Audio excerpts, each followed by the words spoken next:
Welcome to the Good Growing Podcast. My name is Katie Parker, and I work as a local foods and small farms educator with University of Illinois Extension in Quincy, Illinois. And today I am honored to speak with my co-host, Ken Johnson in Jacksonville, Illinois. How are you doing today, Ken? I'm doing good. How about you? Pretty good. Have you started getting any snow over in Jacksonville? Not yet. So what time is it? 1:50 on Tuesday afternoon. Just rain so far, but Right. I think we're in the 12 plus inches potentially band. So it's going to be fun. Oh, for sure.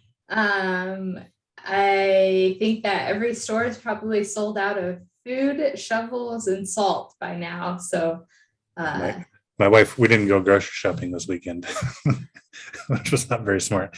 My wife went out yesterday and she said it was the busiest she's ever seen some of the grocery stores. So oh, right. I got a text this morning from my boyfriend, Matt, and he's like, do we need to go buy a generator? People at work are saying we're supposed to lose power. that's a little late now. I think these are like the fish stories, my fish is this big, but this snowstorm is going to be way bigger. But well, lucky for Chris, he's going to miss out on the snowstorm as he's headed to Florida to enjoy some nice weather in Disney World. Have you heard anything from Chris, Ken? I haven't. I don't know how lucky he is. I think he left a week too soon. He should have stuck around for this and then left. You have to send him pictures of all the snow he's missing out. Oh, right. His neighbors will definitely know he's gone. There'll be no tracks or anything. He'll be the only house with an unshoveled driveway. Go to his house and build a snowman for him. You can leave him all kinds of surprises. So one thing to think about with the snow that we're getting is oftentimes during weather events like this, we will spread salt on our driveways on the road to help with melting the snow.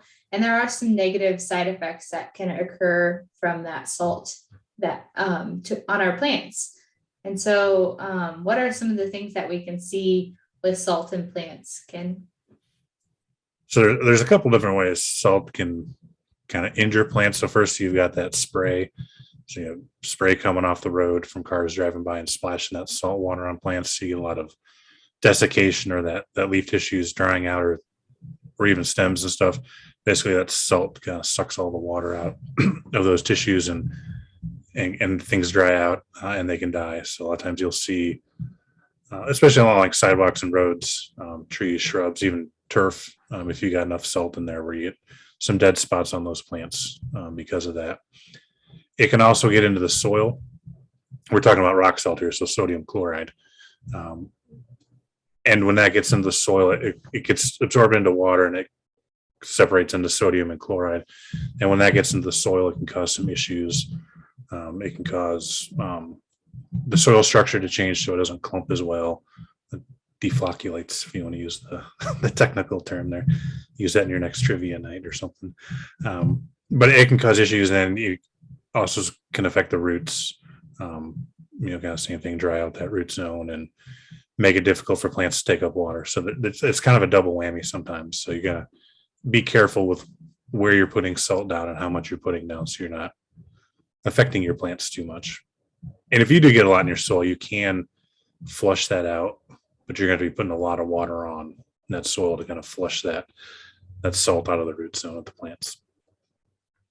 Yeah, I definitely think that we see some of these issues with our grass that's up near the road because we tend to have a terrible time getting it to grow.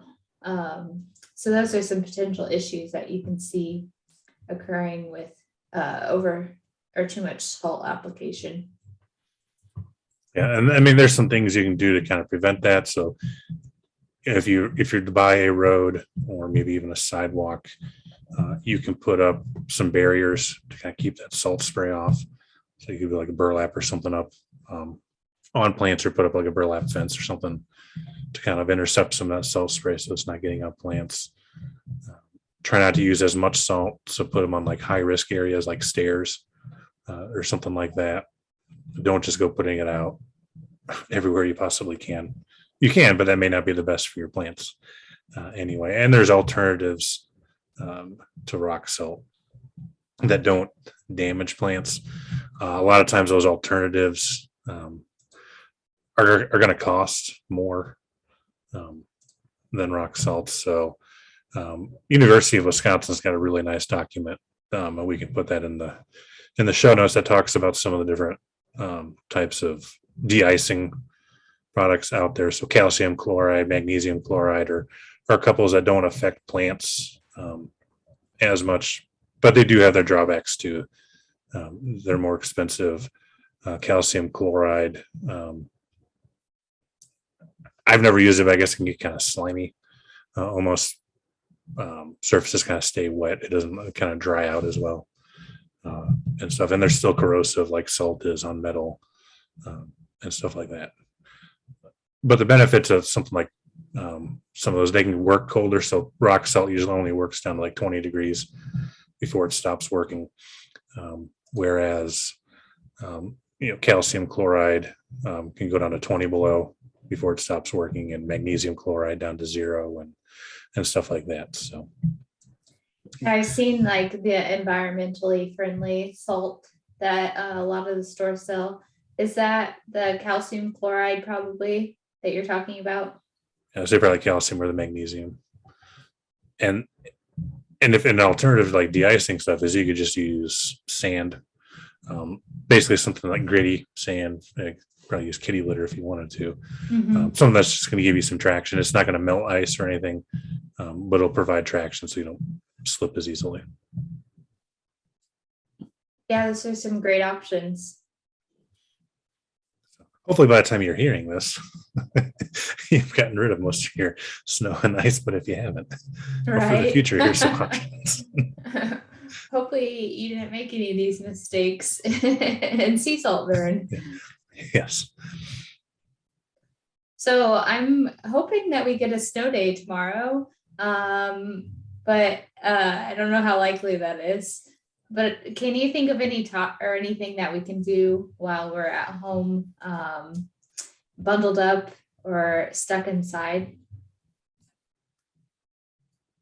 So this time of year, garden seed catalogs are coming in. So if you haven't ordered your seeds yet, if you still have power and stuff, that would be a good time to bundle up or hunker down and check out some seed catalogs, find out what you want to grow, and then start ordering some of that stuff. Because depending on what you want to grow, if you're growing some of the cool season stuff, and you're going to start that from seed, broccoli, cabbage, whatnot, you're going to transplant that. You're probably going to want to start those seeds here relatively soon. So you can get those ready. We ordered our seeds early January, and there was already some stuff that was running out. Certain cultivars are things that we wanted to get. So get on that if you haven't done that already. Yeah, definitely. And I know that in my case, I have a lot of seeds left over from last year. And so I will likely, I've kept them in a cool, dry place throughout the winter. And so I'm going to plant a lot of those out this year. But one thing that you can do to check to make sure that that seed is still viable is you can do a simple seed germination test. And so that's a great way to prevent any time wasted. So if you go ahead and try to sprout all those seeds and none of them end up sprouting, a germination test is a great way to prevent that. And so something as simple as putting some seeds on a moist paper towel and seeing how many of them germinate is a great way to do that. Or you can even do a moist paper towel and cover it with a thin layer of soil. Typically I do multiples of 10. So I'll plant out 10 seeds or 20 seeds or something so I can easily get a germination rate.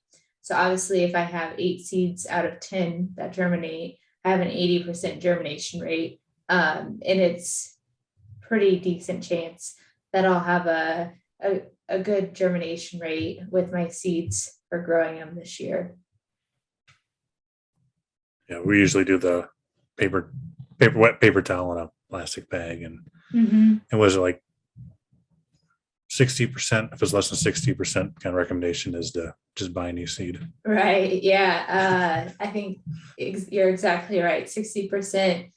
Because if you get down to a 50-50 chance of germination, it may not be a great surprise. Unless Sometimes I you like plant. Go say ahead. sometimes I like to roll the dice, and if I've got lower, I seed the cells a little more heavily. So Right. instead Yep. of 1 or 2 seeds, I'll put 4 or 5. Oh, for sure. And you can Sometimes always I end up with 5 plants in one and, and nothing in anything always else. But thin them later. Right. So another fun activity that we can do around this time of year is forcing branches. And so, Ken, you've written an article about this before with the Good Growing blog. Can you tell us a little bit more about forcing branches? yeah, so this time of year, getting into February and March, a lot of times we'll start to do pruning trees and stuff. So, if you're pruning any of our spring blooming trees or shrubs, redbud, forsythia, crabapple, stuff like that, you can take some of those smaller branches that you've pruned, or you can just go out and prune them just to force them, and bring those inside and force those branches. Kind of get a head start on spring, I guess. Get some color from your landscape there. So typically you prune off those smaller twigs and stuff. Usually maybe 12, 18 inches long. A lot of it just kind of depends on the vase you're putting them in. Bring those inside, stick them in some water. You may want to recut those ends at an angle. I've heard of people taking the ends of the branches and smashing them with a hammer. So you got a lot of surface area there for them to take up water. And just put them in the water and basically treat them like cut flowers. Change that water every once in a while so you don't get bacteria buildup.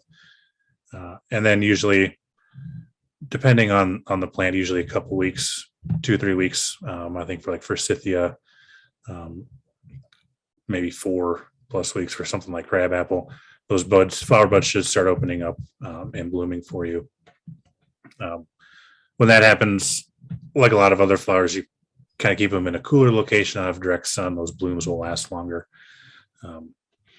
So an option for doing that. And so if you have tree fruit, you can do the same thing.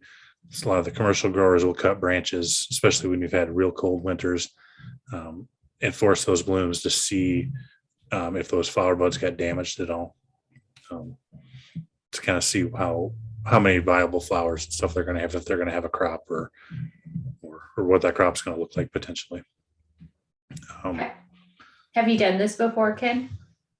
A few times. So our neighbor has a redbud right on the fence line. Some of it hangs over into our yard, so we want to collect some of those every once in a while. And then with flower buds, when you're looking at those branches, the flower buds are going to be the larger, typically more plump buds compared to the leaf buds, which are going to be a little bit smaller. So if you're going to be doing this, try to find those branches that have a lot of flower buds on them and stuff.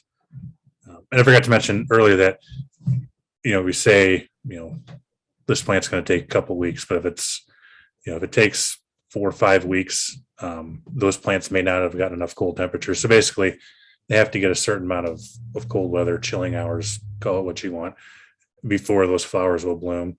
So if you cut some branches and they're not blooming after 4 or 5 weeks, you may have just cut them too soon. So go back out, cut some more, and hopefully they would have gotten their chilling requirements by then, and they can start blooming for you. Again, you'll have to wait another few weeks before they open up, but that may be the case as to why they're not opening up for you. Well, thank you, Ken, for all of that great information. And I hope you don't get snowed in too much tomorrow. It's going to be awesome. The podcast is produced by Wendy Ferguson, and this week the podcast is edited by myself. Thank you to our listeners for doing what you do best, listening, and to our viewers for doing what you do best, watching, and of course, keep on growing.